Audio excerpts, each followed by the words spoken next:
Yesterday, I went to get a permanent in Madison, Minnesota, and it's in the back end of the barber shop. There's two girls that give permanents, Donna and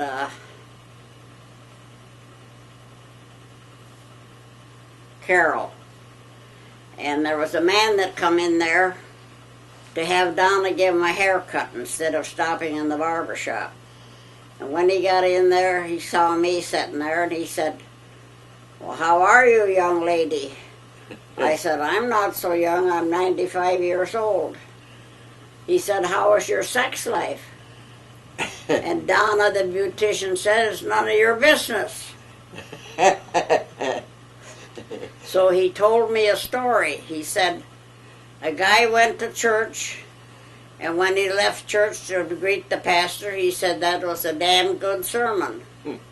And the pastor said, "We don't use that kind of language in church." Well, he said, it was so damn good, I put $50 in the collection plate. And the pastor said, "The hell you did."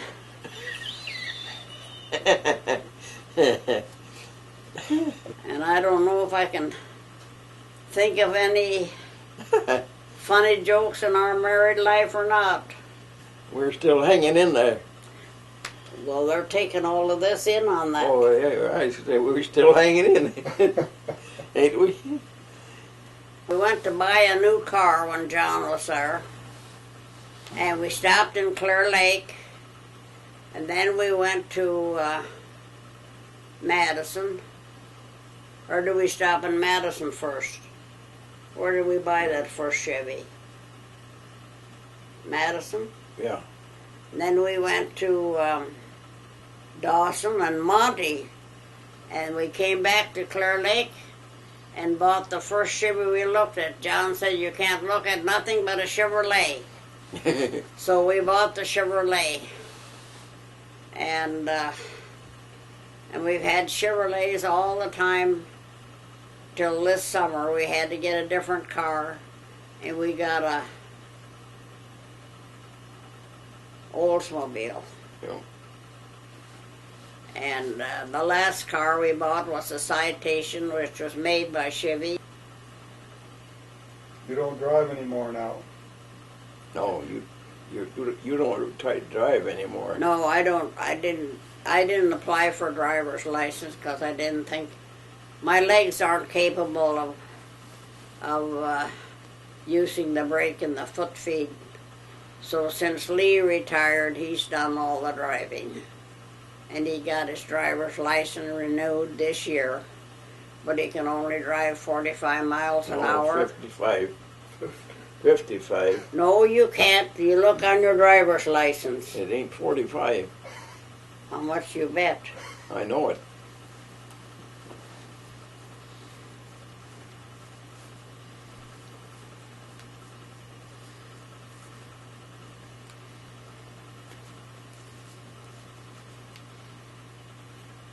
"45 miles per hour. No freeway driving." I'm in bad shape. I didn't know I couldn't drive more than 45. I drive 50, 55. That's fast enough for me. And no after dark driving. Yeah. I remember the good times we had with John when he used to come and stay with us every summer. It was a great time. He built a go-kart out of a washing machine engine, and he had a lot of fun with that. I remember coming into Marietta too. It was quite a thriving little community at that time. Yeah. Oh yes, we had to go earlier. We wouldn't get on Main Street. Yeah, we had to come in. We came in every Friday night or Saturday night, whatever it was. Yeah. Had popcorn. Marietta was booming then. He used to buy a lot of popcorn from Mildred Sankey, and she had good butter on it. Real butter. Didn't Gordy Harstead have his creamery here in town? Creamery, yeah, the creamery, yeah. Yeah. Yeah, Gordy had a creamery in Madison. Marietta. or Marietta. Yeah. Yeah, they had everything here at that time. But there ain't much left of the main street. Just a hardware store and And the bank, the bank and the and the Post post office, and senior citizens. building, yeah. And then the club down at the other end. Yeah. Yeah, Marietta's going the way of the small farmer, I guess. Yeah. And they had an all-class reunion in Marietta here the 1st of August. And they had over 600 graduates that came back to Marietta for that. And our 4 children were all here for that, and Arlene had a lot to do with it. And there was 2 young ladies dressed like old women talking. And they told a good joke on Charles and Arlene. They said, one Sunday the devil came to church, and they all got up and went out except Charles. The devil said, you aren't afraid of me? He said, no, I married your sister.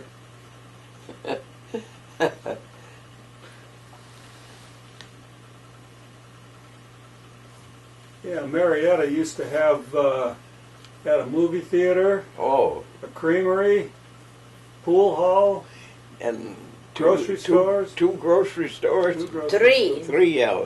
3. 3 grocery stores, That's 2 right. hardware stores, locker plant, 2 banks, post office, 2 granaries, Yeah. gas station, 2 gas stations, Yeah. didn't it? Yeah. barber shop. Yeah, it had everything. And they had a harness shop. Yeah. That's when they farmed with horses. Now they got a senior citizen center. Yeah. Yeah. They got Yeah, senior now citi- about all we got is a senior citizen center. If you were talking to your children right now, say for the last time, and your grandchildren and your great-grandchildren, what would you say to them? What would I tell them? Yeah, if this were the last thing you could say to them. I'd tell them to do as their folks say. They know best. And don't drink or don't smoke. How about you, Uncle Lee? What do you have to say? I'm retired and tired both. Work don't hurt nobody. I had to work hard, Lee had to work hard, and we're both up in our 90s, and it didn't hurt us a bit. Although I get around with a walker and he gets around with a cane. But we manage. And Charles and Arlene are here, they do a lot for us. They mow our lawn and wash our windows on the outside. Of course, I helped Charles on the farm until I was 85 years old. And then I retired. Well, that was a good outlet for you. Yeah. You know, those new tractors, if you ruin one of them, why, they never would forget me, so I figure I better quit.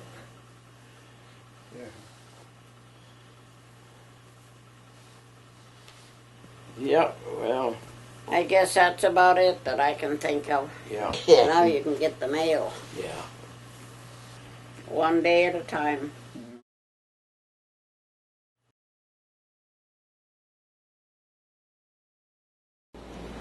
My dad,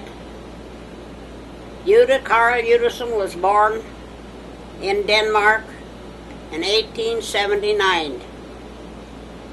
And when he was 15 years old, him and his younger sister, Christina, 13, came to the United States. And they came to their oldest sister in Illinois, who was married, and made a home for them. And my mother, Carrie Randa, was born near Creston, Illinois, to Ole Randa. And I don't remember her mother's name because she passed away when the children were young. And my dad and mother were farm hands at a Smith family in Illinois, and that's where they met. and they were married in 1903. And they lived on a farm near Esmond, Illinois, where I was born, October 12, 1904. Orva was born August the 22nd, 1905. And Ernest was born October 7th, 1907. And the folks farmed in Illinois, and in 1911 we came to South Dakota by train with all our livestock, grain, machinery, household goods, on the train to Canby, and Dad rode the freight car and we rode in the passenger car. We moved a mile west of Lake Cochran October 7th on Ernest's birthday. I was 6 years old. And I started the country school when I was 7, Springdale School, and I went through the 8th grades there. Then when I finished 8th grade, I graduated from Canby High School in 1925. And I went to Canton Lutheran Normal, Canton, South Dakota, for 1 year of normal training, and I taught school 2 years. My folks moved and bought a farm in 1917, southwest of Lake Cochran, where they had Ethel, was born in 1912, Hazel was born in 1914, and Ernest was born in 1920. That included our family. Ernest 20? Stanley Instead of Ernest. Yeah, Ernest was born 1907, same as you. Yeah. Then the folks in the 30s, in the Dust Bowl years, they lost their farm. And Dad had sheep. He lived in the school land with his sheep. He had a camp wagon he made for himself, and that's where he slept in that and cooked in it. Stayed there with his sheep, and he had a team of horses. And Mother lived in a cabin by Lake Cochran with Hazel and Stanley. One night it stormed so bad, and Dad decided not to sleep in his camper. He slept in front of the horses in the manger, and the next morning his camper was covered up. Covered with what? Snow. Oh. So he walked clear to Lake Cochran to get dry clothes. Then he went back there and took care of his sheep. And in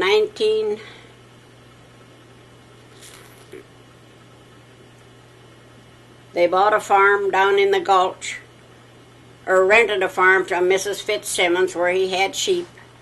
And they stayed there till they bought the farm up by Clear Lake. And they lived there till Dad passed away in 83. Mother passed away in 58. And they are both buried in the Clear Lake Cemetery, where we go up every year since they have passed away and put flowers on their grave. Then I met Lee Woolery in 1925, and in 1928 we were married. We lived in Clear Lake. We had 4 children: Charles, Joyce, Marlis, and Jim. In 1940 we moved to a farm southwest of Marietta. We lived on that farm 4 years, and then we moved to another farm up there and lived another 4 years. And then we bought the farm where Charles is presently living, our oldest son. Then we farmed there till ill health of Lee's forced us to leave the farm. So Charles moved on our farm. We moved to the cities, where Lee got a job where he could work till 1972 when he could retire. And we moved to our present place here in Marietta, and we lived there ever since 72. And Lee's health improved after we moved here. He went out to the farm and helped Charles till he was 85 years old. Now we're just retired and don't do too much. We had 2 hard men on the farm in 1917. Dad wasn't well, and the service took the 2 hard men. I was 13 years old, and he took me out in the field with a team of horses to cultivate corn. Then as Ernest got a little bigger, Ernest and I cultivated with each a single row. The first time through the corn, Dad had a big farm. We had 100 acres of corn. Then, when we went through it the second time, Dad had a 2-row cultivator with 3 horses, so we all cultivated. Then I stayed home from school, high school, when I was 16 years old to do the housework and take care of my mother because she wasn't well and she was pregnant with Stanley.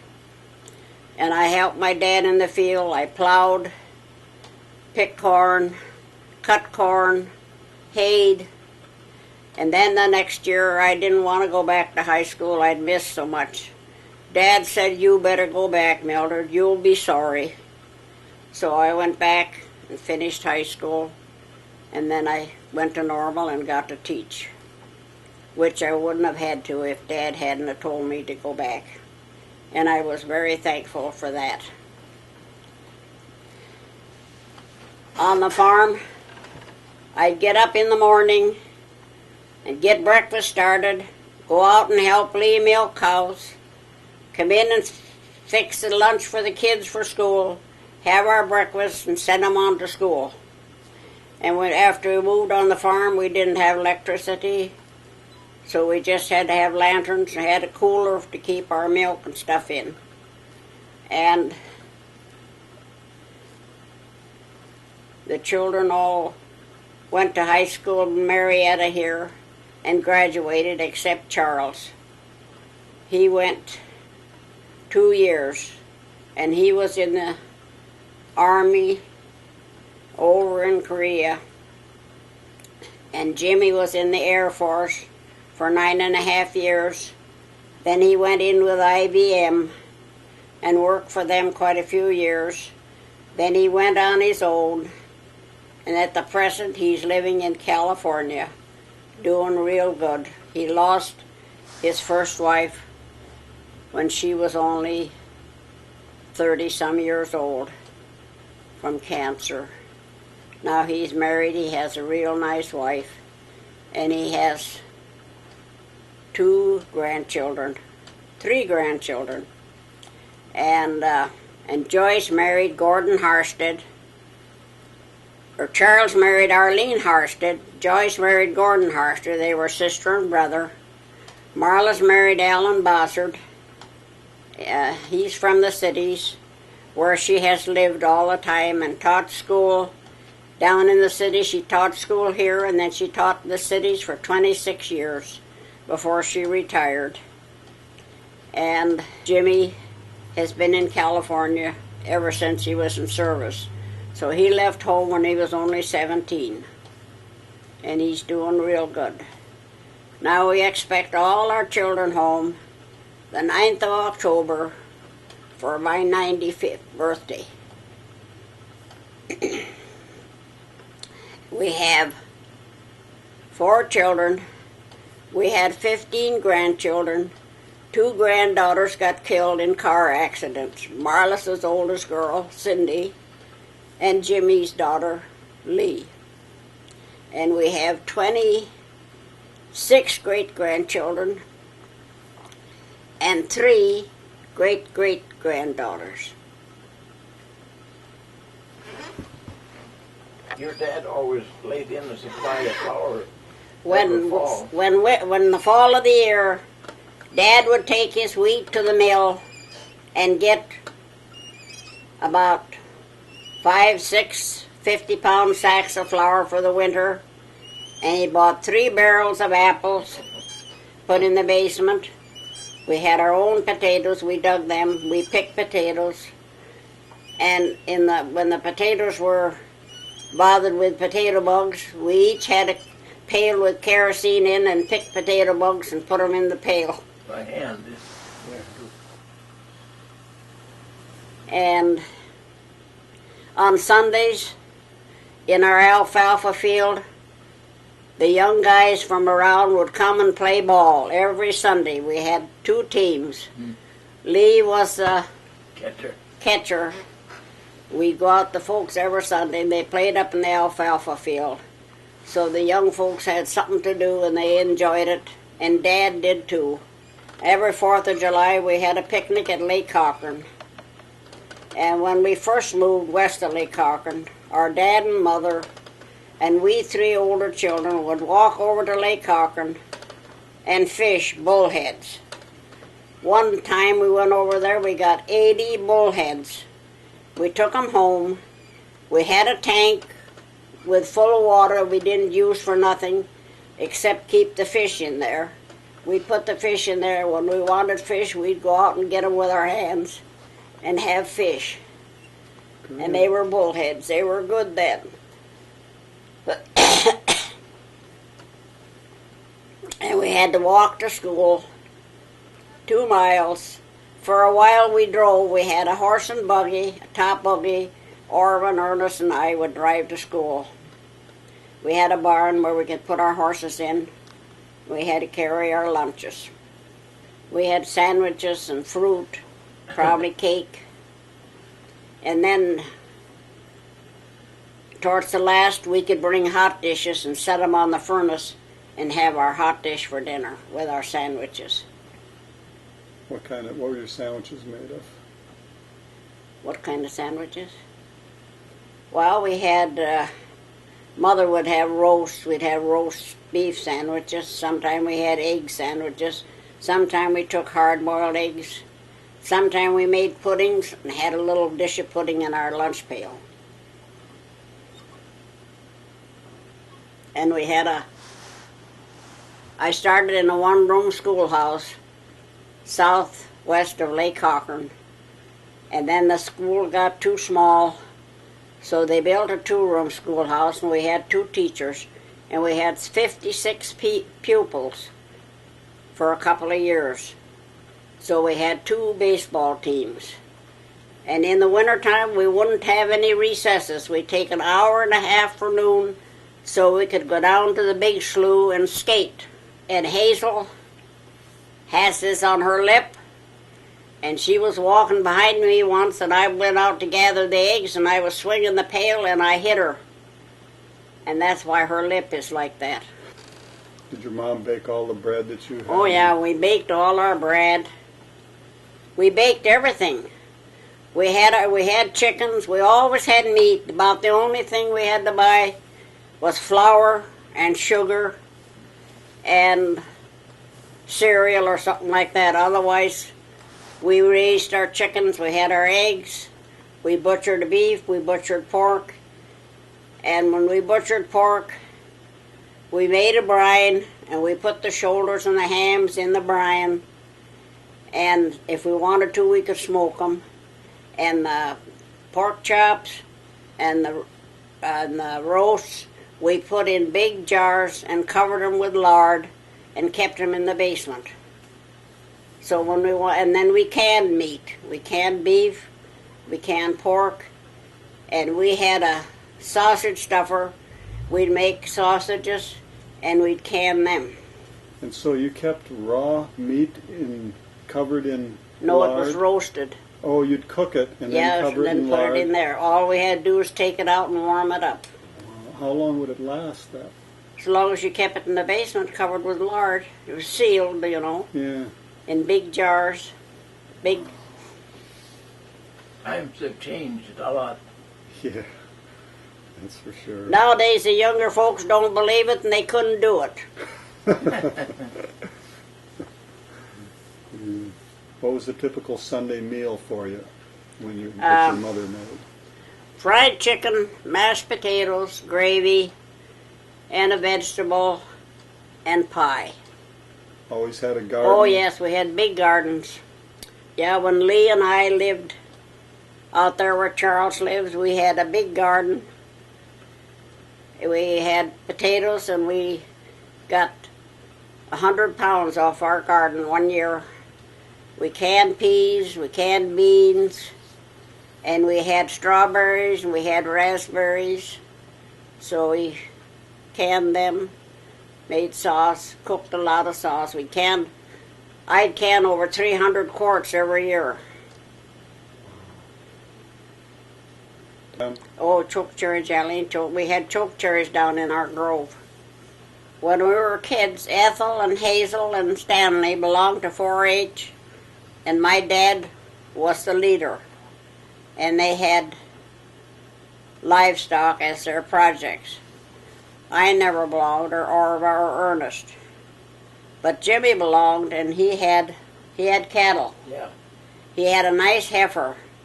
And when he was a senior in high school, he would have had to pay his own tuition to go to Marietta, or else he'd have to go to Clear Lake. He said, if I go to Clear Lake, I'm not going to graduate. I'll stay at home. So he said, I'll sell my heifer and pay my own tuition. And he finished high school in Clear Lake. We were in Marietta.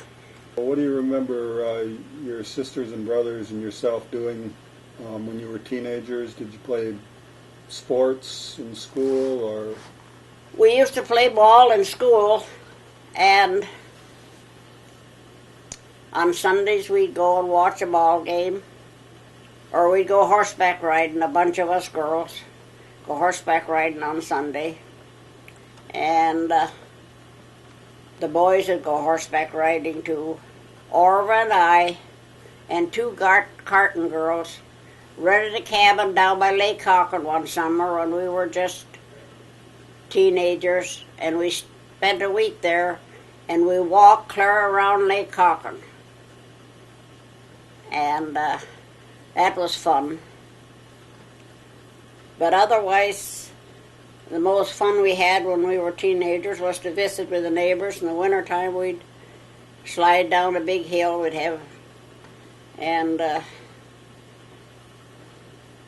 I don't know. We had to make our own fun. Lee was born to Jack Woolery and Lola Bentley. Bentley, yeah. And he was born in Beaver Dam, Wisconsin. And they moved to Broughton, Minnesota, where his dad was a farmhand. And when he was 8 years old, his mother and dad separated.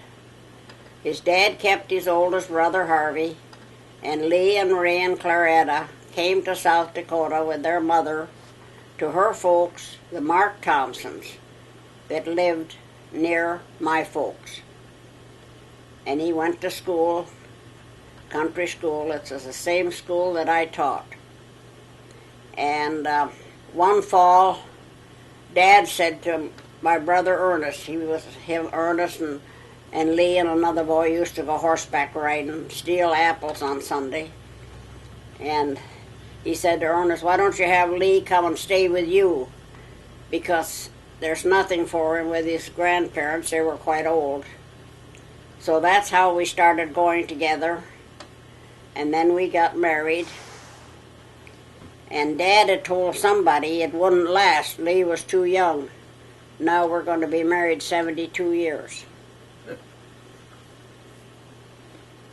But Dad thought a lot of Lee. He said that was the best son-in-law he had.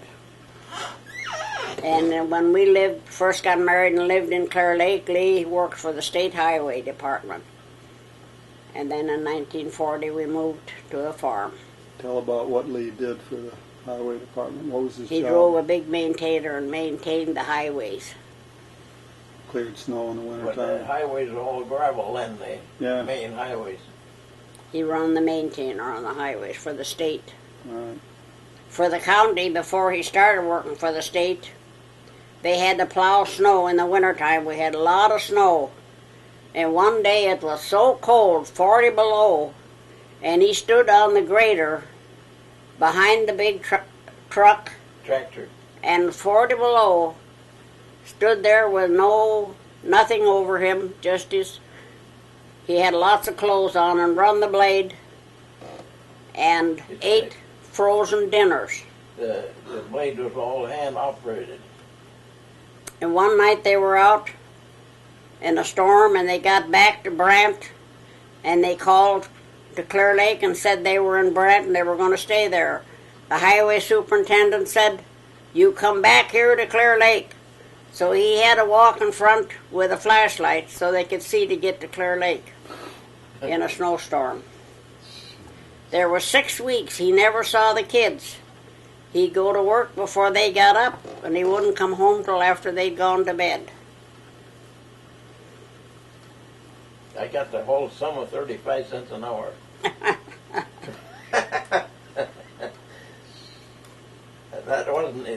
It wasn't time and a half. That was straight time.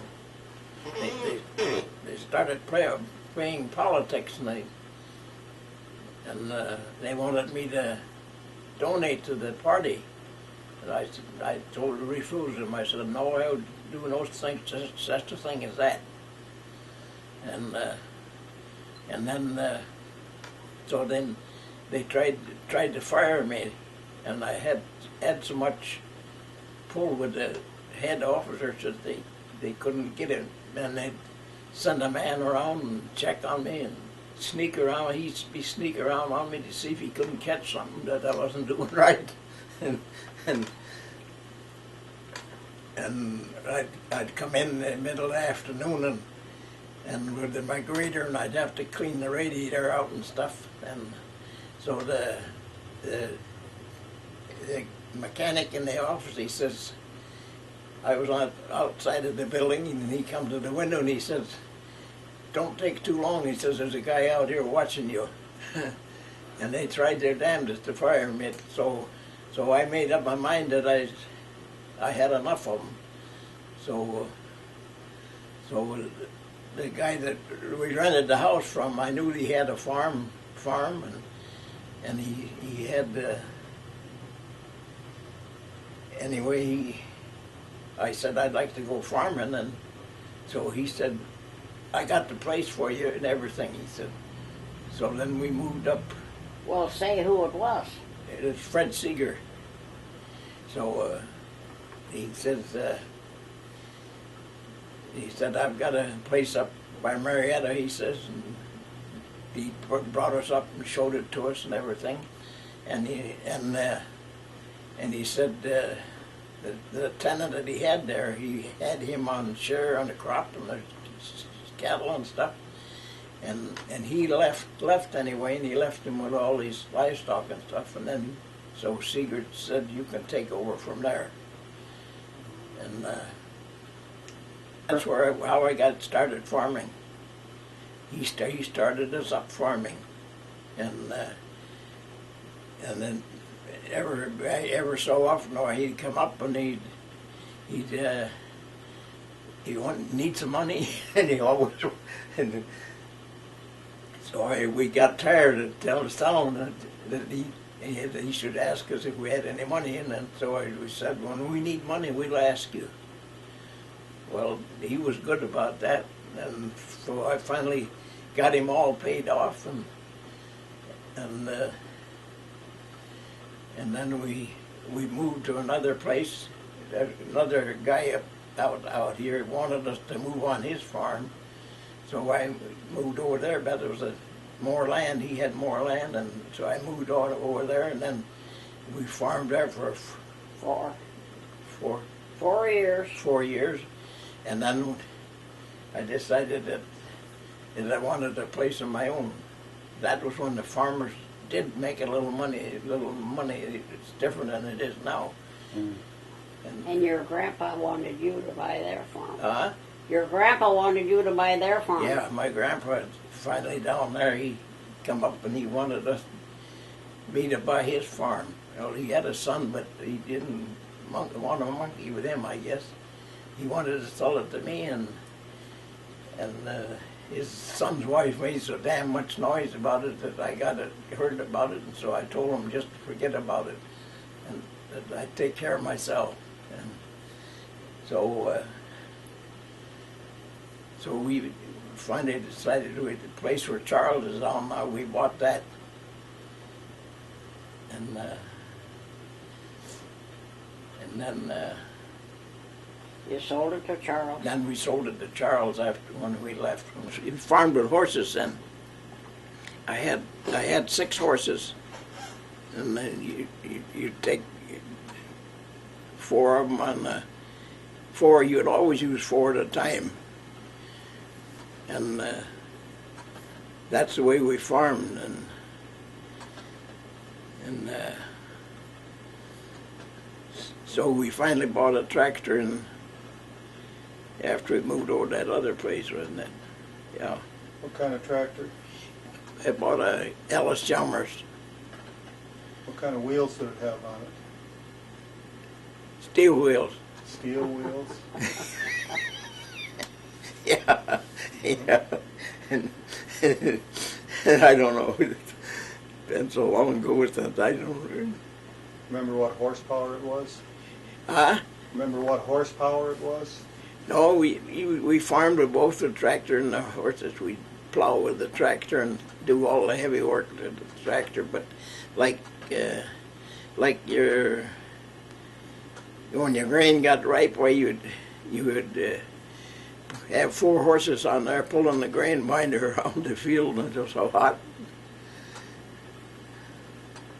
So then you used the binder to make the sheaves. Make the bundles. They'd make bundles, and then you'd have to shock the grain. All right.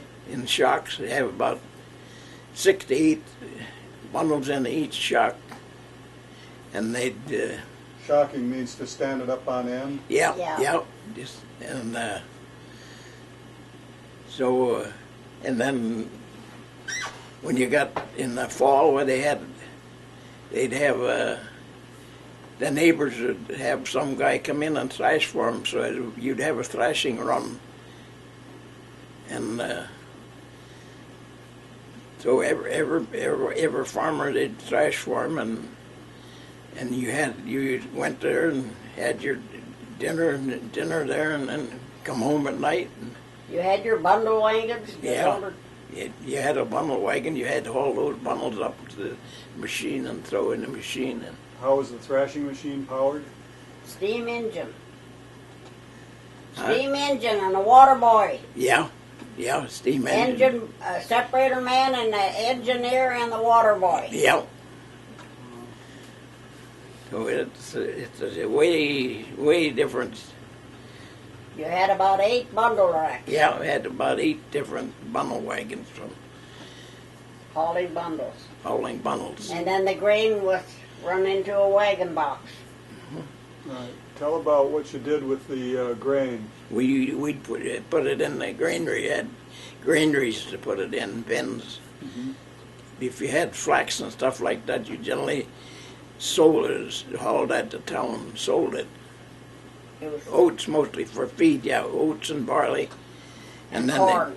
Corn, and then the wheat, they generally would sell that, haul it to town, and exchange it for flour and stuff like that. They didn't raise as much corn in those years as they do now, because they just feed the pigs corn and the cattle corn, and they generally just didn't have to sell much corn. My dad had 100 acres of corn, Yeah. and I'd have to stay home 2 weeks every fall and help pick corn. We picked it on the ear. My sister and I had one wagon. My dad had another wagon with a team, and we'd pick 2 loads, come home at noon, and my dad would unload it.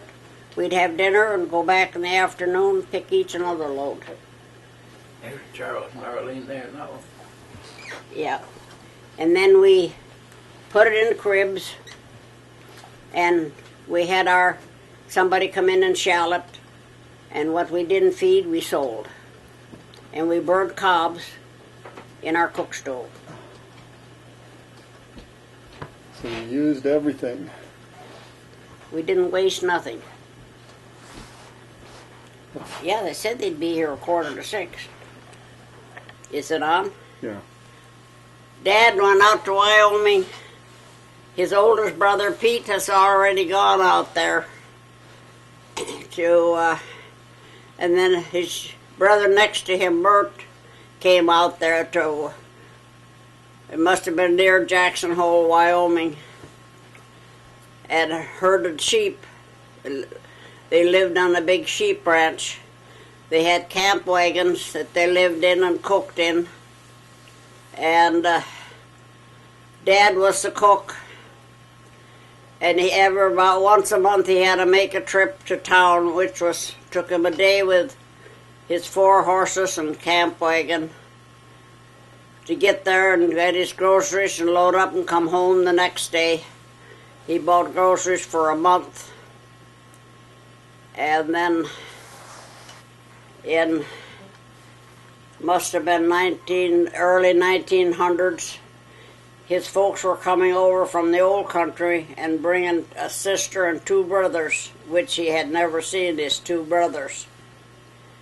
And so he went back to Illinois and got a home for him and stayed there and worked as a farmhand. And that's when he met Mother working on the same farm, helping the lady in the house. And in 1903 they were married. In 1916, Mother wasn't well, and they took her to the doctor. We went to Canby doctor, and I had to go with a team in Surrey, and she had appendicitis. So she had to have surgery. And I was 12 years old. We lived on a farm, and I had 3 sisters and a brother, and my youngest sister was 2 years old, and the other one was 4. The rest of us went to school, but the 2 little girls. Then we had 2 hired men, and we had to cook for them when Dad went to Chicago with a freight car load of sheep to sell. We stayed with the 2 hired men, and I'd stay home from school one day and cook, and my sister stayed home the next day. And that lasted for 2 weeks because they kept him in the hospital quite a while. Then when they brought my mother home, Hazel was only 2 years old, and she was scared of my mother. She hadn't seen her for so long, so she run to me. I was her mother. She tells about that today. And our neighbor ladies, our neighbor family to the north, they baked bread for us and done our clothes washing till Mother was able to do it. And then Christmas Day, our neighbors up on the hill, they brought us turkey, dressing, mashed potatoes and gravy, and some vegetable, and some delicious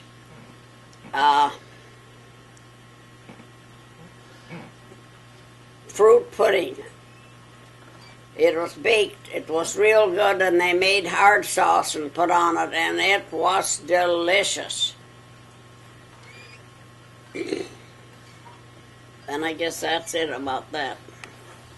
We had, I don't remember how many sheep, but Dad did his own shearing, and wool was a good price that year. It was 55 cents a pound. That was in 1917.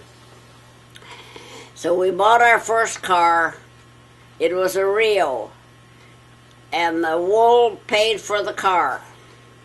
I think he got $700 and some. So then we decided to take a trip back to Illinois. We hadn't seen our relatives since we left there in 1911. So this was 6 years. We had a big canvas and our bedding, and we'd stop along because there was no gravel roads or nothing. We stopped along the road by some trees or something and to sleep. And we laid the big canvas down put all our bedding on it, got in bed, covered up, and pulled the canvas up over us and slept the whole length of the canvas. Then one night when we were sleeping, it started to rain. We had to get up, get our bedding packed and everything, and get it rolled up and fastened on the back of the car, and get in the car and take off. And one day as we were driving down the road, some young guy was herding cattle, and he had gone home for a drink of water or something, which he was supposed to stay with his cattle. And one run across the road, and Dad hit it with the car. The manure flew all over the windshield. And we broke our radiator. So the man was the father of this boy. He came down, wanted to know what he could do for us. There wasn't much he could do because he did give us a pail so we could drive a ways and then stop and put water in the radiator because it'd run out. And we got to town and got our radiator fixed, which took pretty near a whole day. We got our radiator fixed and went on our road. And we'd stop along the road and eat. We had food with us, or we'd have to buy some. And the 4th of July, we left the 1st. The 4th of July, we drove into Dad's oldest sister's place, Uncle Halver. And he was carrying 2 pails of water, going to the barn to water the pigs or something, and he saw us coming, and he threw his pails up in the air and dropped them on the ground. He was so surprised to see us. So we stayed in Illinois, I think, and visited all his brothers and sisters, and we had lots of picnics and getting together, and got home okay. We had a hard man staying on the farm, doing the chores and taking care of things while we were gone. So you went that entire trip to Illinois, 500 and some miles, on dirt roads. We come home from Gary one night, and it had rained while we were in town. And the car slipped off the road, and we couldn't get up on again. It was muddy, so we all took off our shoes and stockings, put them back in the car, and walked home in the mud 1.5 miles. When we bought a car, Dad had never driven a car, and there was no driver schooling, nobody to help him. He just had to learn on his own, and he drove on his own. And when he got in the mud, did he ever push the gas pedal down?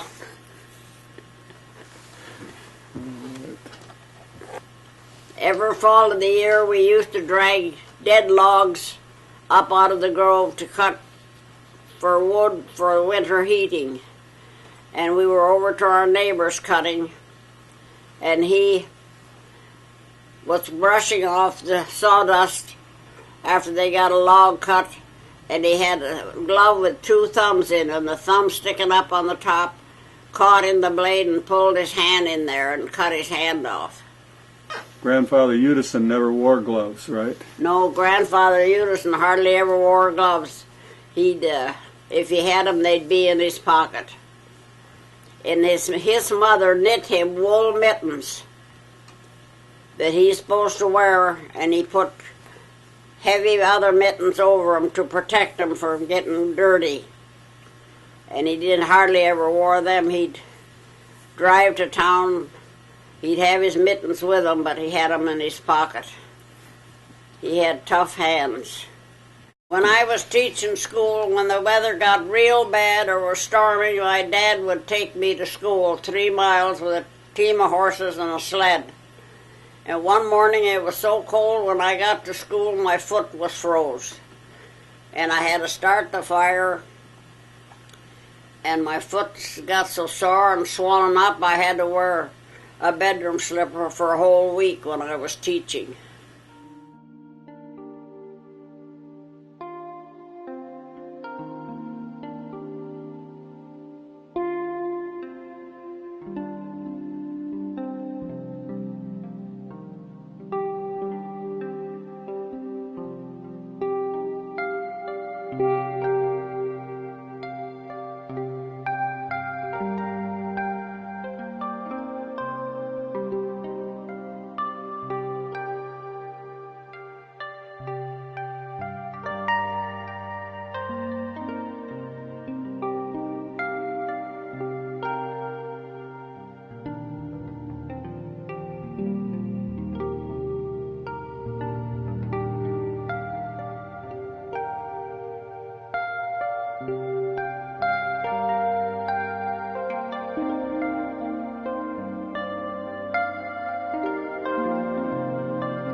And I guess that's it about that.